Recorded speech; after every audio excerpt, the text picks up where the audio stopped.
Bismillahirrahmanirrahim. Assalamualaikum warahmatullahi wabarakatuh.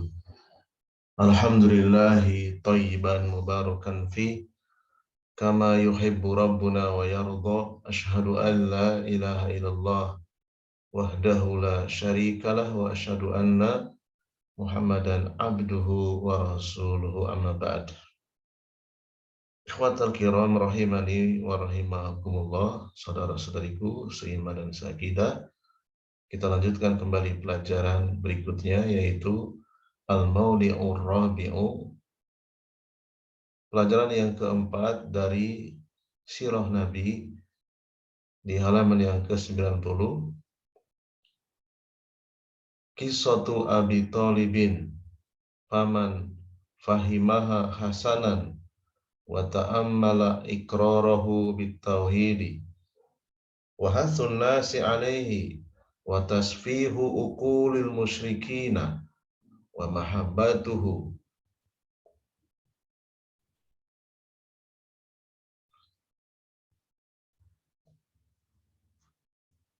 wa hasan nasi alaihi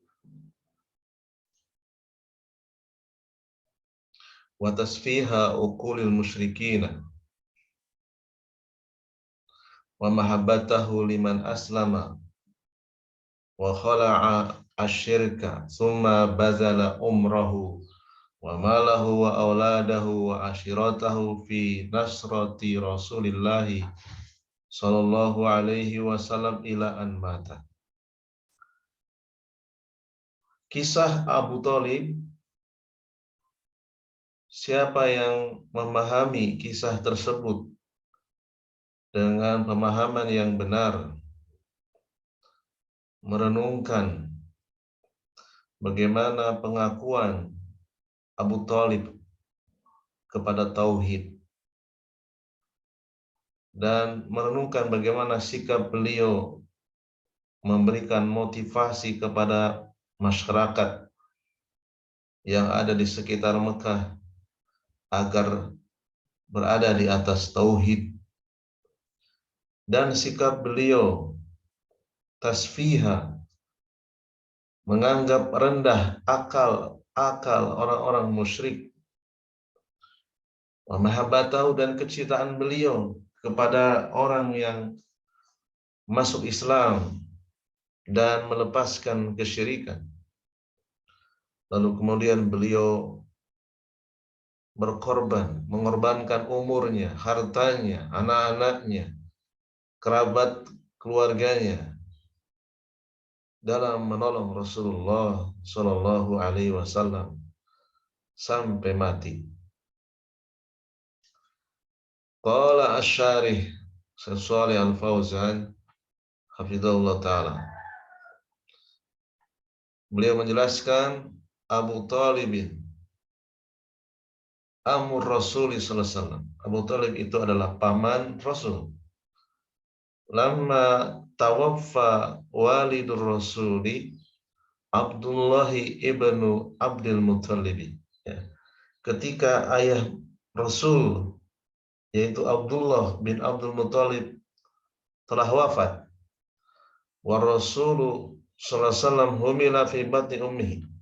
Pada waktu itu beliau masih dalam kandungan ibunya. Tsumma lamma wulida, lalu ketika beliau lahir, kafalahu jadduhu Abdul Muttalib. Kakeknya lah Abdul Muttalib yang mengasuhnya, membesarkannya, ya, menggantikan ayahnya yang sudah wafat. Bi'annahu asbaha yatiman, karena beliau anak yatim. Fakafalahu jadduhu Abdul Muttalib, ya, kakeknya Abdul Muttalib yang mengasuhnya. Tsumma lamma hadarat Abdul Muttalib wafatu, lalu kemudian ketika kematian akan datang kepada Abdul Muttalib, ausa bihi, ya, kakeknya Abdul Muttalib berwasiat kepada pamannya, yaitu Abi Thalib, ila ibnihi Abi Thalib, ya, berwasiat kepada anaknya Abdul Muttalib, yaitu paman beliau Abu Thalib, Wa Abu Talibin qama bil wajibi wa hadana nabiyya sallallahu alaihi wasallam wa rabbahu wa akramah. Maka Abu Talib melaksanakan wasiat tersebut, yaitu mengasuh Nabi, mendidiknya dan memuliakannya. Summa lamma ba'athahu Allahu rasulan ilal alamin. Kemudian ketika Allah telah mengutus beliau menjadi seorang rasul, menjadi utusan untuk seluruh alam, qama ma'ahu yamhihi wa yudafi'u anhu. Ya. Paman beliau Abu Thalib ikut bersama Rasul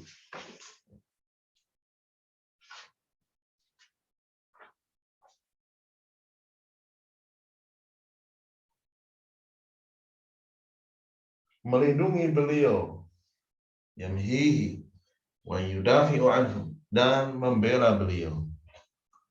Walakiya al-adha min Quraisyin, dan menyingkirkan gangguan dari suku Quraisy, kaum Quraisy, fi sabili himayati da'wati Rasul sallallahu alaihi wasallam, dalam perjalanan menjaga dakwah Rasul, wa difa'i fi syi'bi wa difa'i anhu, dan membela beliau, wa arrada nafsahu lil khatari wa maja'ati, ya, melepaskan Nabi dari bahaya dan memberikan perlindungan, ya, melepaskan beliau dari bahaya, wal maja'ati, dan kelaparan, ya. Jadi Abu Thalib ini adalah dari Bani Hashim, ya, keluarga Bani Hashim itu berusaha, ya, menyokong dakwah beliau, melindungi beliau dari bahaya dan kelaparan, ya. Hatta innahum, sampai kemudian mereka orang-orang Quraisy, musyrikin Quraisy, hasiruhum, melakukan pengepungan kepada Rasul, kepada paman Abu Thalib, kepada keluarga Bani Hashim, fi syi'bi, di sebuah lembah di antara dua gunung, sinina, selama beberapa waktu, sekitar 3 tahun, wa qati'uhum, dan orang-orang kafir Quraisy, musyrikin Quraisy memboikot, ya, Nabi bersama para pengikutnya, demikian juga dengan pamannya. Wa qata'u anhum al-mu'na,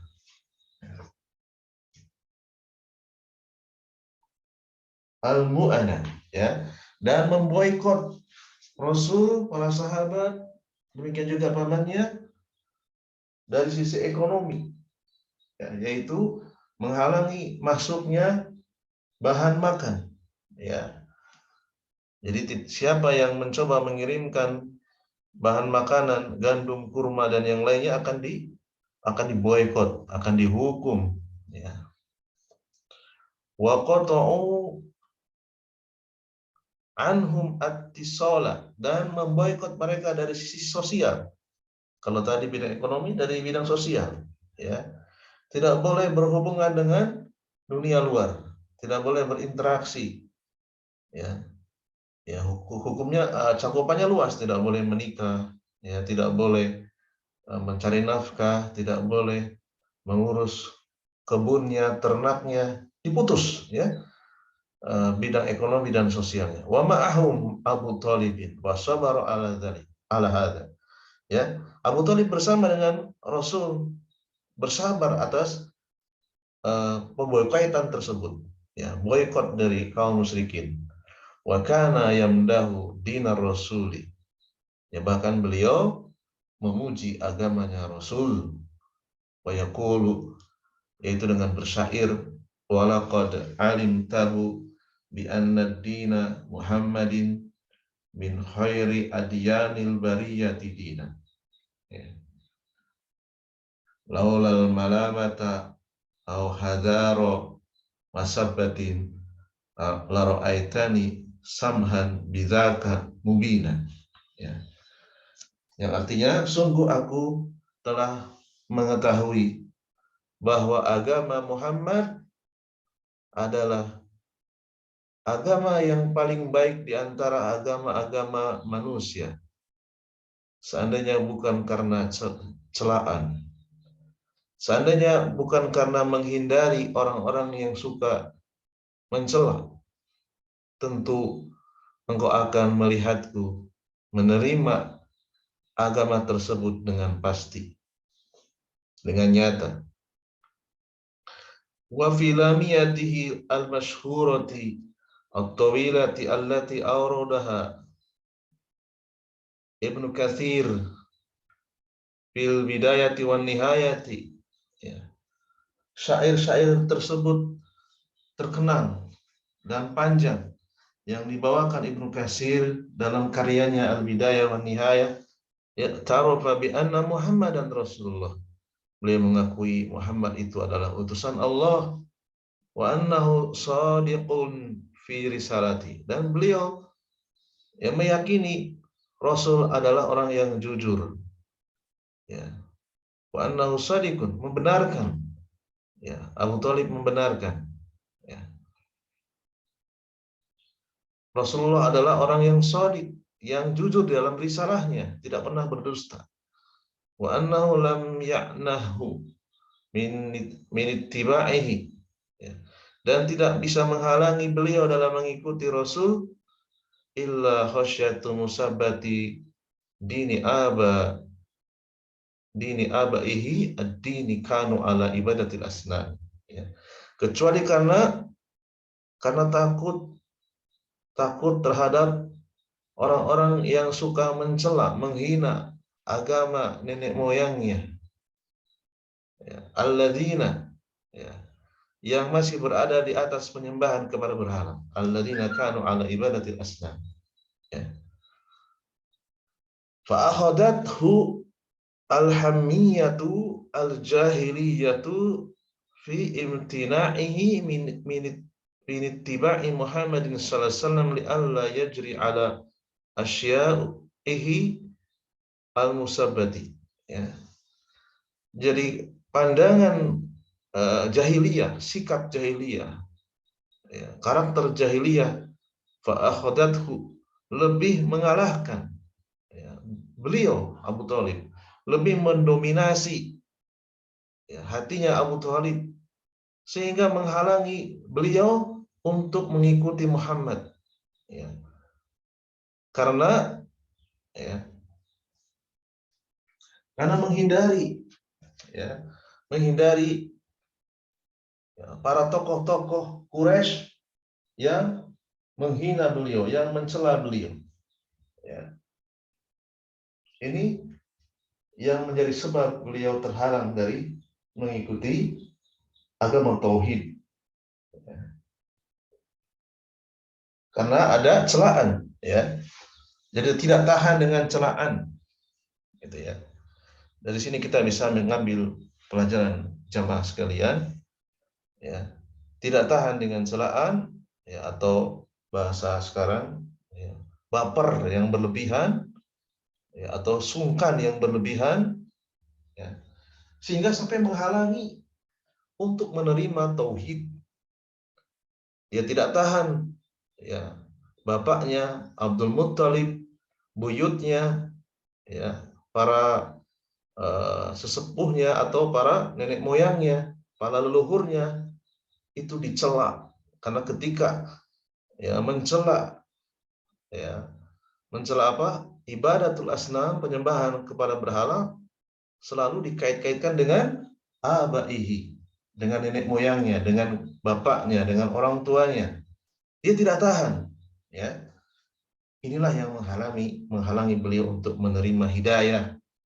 Dan ini juga bisa terjadi, ya, di zaman sekarang, ketika seseorang itu lebih mengedepankan rasa malu, ya, rasa malu nenek moyangnya dicela, akhirnya dia terhalang dari menerima hidayatul tauhid, hidayatul sunnah, ya, Summa lamma hadarathu al-wafatu, dan ketika kematian akan datang kepada pamannya Nabi, yaitu Abu Thalib, ja'ahun Nabiyyu sallallahu alaihi wasallam. Ya, artinya ketika sakaratul maut, ya ketika akan sakaratul maut, ketika nyawa sudah mulai dicabut dan masih sadar, Nabi datang kepada pamannya dan beliau mendapati wa indahu Abu Jahlin. Di sisi Abu Thalib sudah ada Abu Jahal.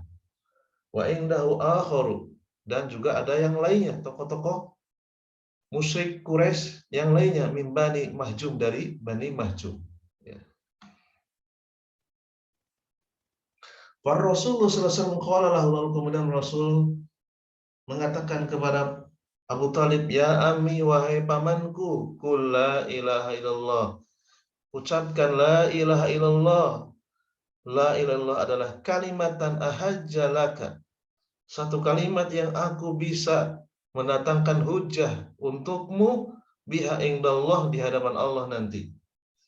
Aku akan berhujah, aku akan menjadikan alasan bahwa engkau adalah orang yang berada di atas tauhid, karena mengucapkan kalimat la ilallah menjelang kematiannya. Faqala lahu Abu Jahal, lalu kemudian Abu Jahal juga membisikkan, wa ma'ahu, bersama dengan tokoh-tokoh yang lainnya, atatruku dina Abdil Muttalibi, gitu ya. Atatruku, ya. Apakah engkau Abu Thalib akan meninggalkan agama bapakmu Abdul Muthalib? Ya, disebutkan nama Abdul Muthalibnya. Ya. Nah, inilah yang kemudian mendominasi hati Abu Thalib, lebih mengedepankan sungkan, lebih mengedepankan baper yang berlebihan, lebih mengedepankan rasa sungkan. Ya. Hamiyatul jahiliyah, ya. Karakter jahiliyahnya lebih mendominasi. Fa'ada alaihi Rasul, lalu kemudian Rasulullah pun tidak mau kalah, mengulangi beliau. Qul ya ammi, qul la ilaha illallah, ya. Abu Jahal dan yang lainnya juga tidak mau kalah. Fa'ada, mereka mengulang kembali, atatruku dina Abdul Muttalib, apakah engkau akan meninggalkan ajaran Abdul Muttalib, yaitu suka meminta syafaat kepada mayat, kepada Lata, Uzza dan Manat, ya, meminta kepada Lata, Uzza dan Manat sebagai perantara, bertawasul dengan Lata, Uzza dan Manat, ya. Apakah engkau akan meninggalkan tradisi kita yang sudah beratus-ratus tahun? Apakah engkau hanya dengan mengucapkan kalimat la ilallah engkau akan meninggalkan dina Abdul Muttalib? Ya, Abu Jahal dan kroni-kroninya berusaha mengulang kembali. Semakana akhiru maqala. Lalu kemudian, ya, sampai akhir Abdul Muttalib, Abu Thalib pamannya Nabi, tidak mau mengucapkan, ya, kalimat la ilallah yang ditalkin oleh Rasulullah. Huwa ala millati Abdul Muttalib. Sampai akhir apa yang diucapkan, ya, tetap dia berada di atas agama bapaknya, agama nenek moyangnya. Wa mata ala dzalika, dan mati dalam keadaan musyrik. Ya. Faqala Nabi sallallahu alaihi wasallam, lalu kemudian Nabi tidak putus asa, la astaghfirunna. Ya. Pasti benar-benar aku akan memintakan ampun, ya. Rasulullah sampai menggunakan dua taukid. Taukid yaitu lam taukid dan nun taukid. Jadi beliau itu betul-betul sangat ingin pamannya itu diampuni. La astaghfirunna laka. Ya. La astaghfirunna, ya. Laka malam annahu anta. Ya. Aku akan memintakan ampun, ya, atasmu, ya. Terus menerus, ya, beliau bersikukuh seperti itu, ya. Beliau ingin pamannya mendapatkan ampunan dari Allah SWT selama Allah tidak melarangmu. malam annahu angka. Ya, aku akan memohonkan ampun untukmu malam annahu angka, selama Allah tidak melarang, ya, melarang darimu. Fa'anjalallahu ta'ala, kemudian turun ayat, ya. Allah menurunkan firman-Nya, maka nabi nabiin, tidak pantas bagi seorang nabi, walladzina amanu, dan juga bagi orang-orang yang beriman, an yastaghfiru, memintakan ampun, lil musyrikina, untuk orang-orang musyrik, walaupun mereka uli kurba, kerabat dekat, mimba di mata tabayyana lahum, padahal telah jelas, ya, bagi mereka keterangan tauhid sudah jelas, syirik sudah jelas, sunnah juga sudah jelas, ya, akan tetapi mereka tidak mau, ya, maka tidak boleh memintakan ampun kepada uli kurba, keluarga yang terdekat, ya, walaupun mereka adalah keluarga, kalau mati di atas kesyirikan tidak boleh dimintakan ampun. Annahum ashabul jahim, Allah mengatakan sesungguhnya mereka orang-orang musyrik penghuni neraka jahim. Ya. Maka jamaah sekalian, betapa mahalnya hidayah. Hidayah itu tauhid, ya. Maka ini bisa memberikan pelajaran penting kepada kita bahwa dalam perkara akidah, dalam perkara tauhid, maka kita harus memaksakan diri kita untuk mendidik diri kita dan anak-anak kita, keluarga kita, untuk tidak basa-basi, untuk tidak abu-abu dalam perkara tauhid. Harus jelas, ya, syirik, tauhid itu harus jelas. Dan buang jauh-jauh, ya, rasa baper, rasa sungkan, ya, rasa, ya, takut dengan hinaan, takut dengan celaan, takut dengan omongan orang, ya, maka buang jauh-jauh, ya, tidak usah tidak usah dijadikan beban pikiran ketika orang mencela, ketika kita menegakkan tauhid, ya, ketika kita menjauhi syirik, maka kita harus mendidik diri kita dan keluarga kita untuk tidak berbasa-basi dengan kesyirikan, untuk tegas dalam perkara tauhid, ya, sehingga tidak terjadi apa yang dialami oleh Abu Thalib, paman beliau, ya, karena takut dengan celaan, takut dengan omongan orang-orang yang suka mencela, beliau tidak mau mengucapkan kalimat la ilaha illallah sampai akhir kehidupannya. Barangkali ini saja yang bisa kita bacakan. Subhanakallahumma bihamdika asyhadu an la ilaha illa anta astaghfiruka wa atubu ilaik. Assalamualaikum warahmatullahi wabarakatuh.